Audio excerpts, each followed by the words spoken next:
A new medium is never an addition to an old one, nor does it leave the old one in peace.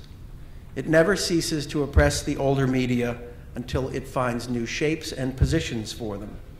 This is certainly the story of newspapers and the internet today. McLuhan could have easily been writing today about the rise of the smartphone and the tablet. Marshall McLuhan defined media as a technological extension of the body. Transformation, in his view, happens because how people do things fundamentally changes. Here is a US example of what I mean. If you walk down the aisle today of a New York City commuter train, here is what you would see on the right. If you walk down the aisle in the 1960s, you would mostly see people reading printed newspapers.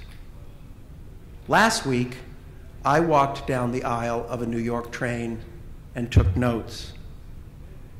And here is what I found.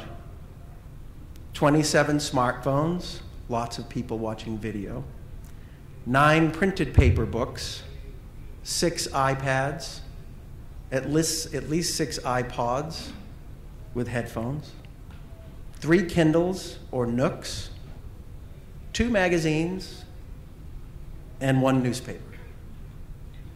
It is a small but telling piece of market research, and quite amazing compared to 1961. And perhaps no development is having a greater impact on the world than the rise of mobile technologies and communications. We all know what cell phones and smartphones have done to our lives, making us reachable anytime, anywhere, and allowing us to obtain information under any circumstance.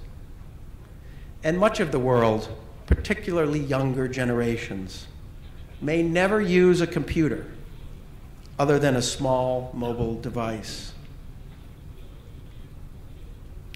And in the US, the effect this is having on media consumption, especially news consumption, is profound. As you can see here, the expected growth in smartphones and tablets, dominated by iPhones and iPads. The good news for news producers, according to the Pew Center, is that of the 18% of Americans who now own tablets and the 27% who get news from tablets or smartphones, news consumption appears to be materially higher. Consumers who use news apps as compared to desktop browsers visit more pages, return more often, and enjoy the lean-back experience of a tablet versus a computer. These digital devices make it demonstrably easier to discover and consume news, but not always easier for news organizations to get paid for it. Online innovators have attacked newspapers from all sides, in many cases taking the revenue and leaving the newspaper with the cost. Craigslist was one of the first, making large-scale classified advertising totally free. Google News then unleashed search technology and personalized news, all courtesy of newspapers who produce the original content for which Google earns the advertising dollars. Later on, others like Groupon invaded the territory of local discount coupons and deals, while advertising networks like 24/7 created huge online audiences powered by targeting technology. Lately, we have seen the rise of what people call the content farms, like Demand Media, which has 13,000 freelancers who write to create low-cost content available for purchase by websites to help drive their traffic, and they have none of the news and legacy costs from content teams. So the whole world in which news organizations work has been reordered in just a few years, and the power of digital intermediaries helps to determine what is possible, what is profitable, and for whom.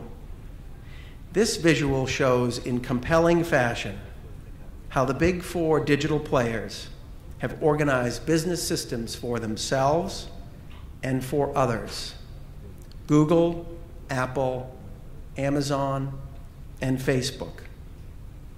As a group, these companies are teenagers. Some have existed for fewer than 10 years. And in its own way, each one is trying to control content, operating systems, mobile devices, commerce, and the relationship with the customer.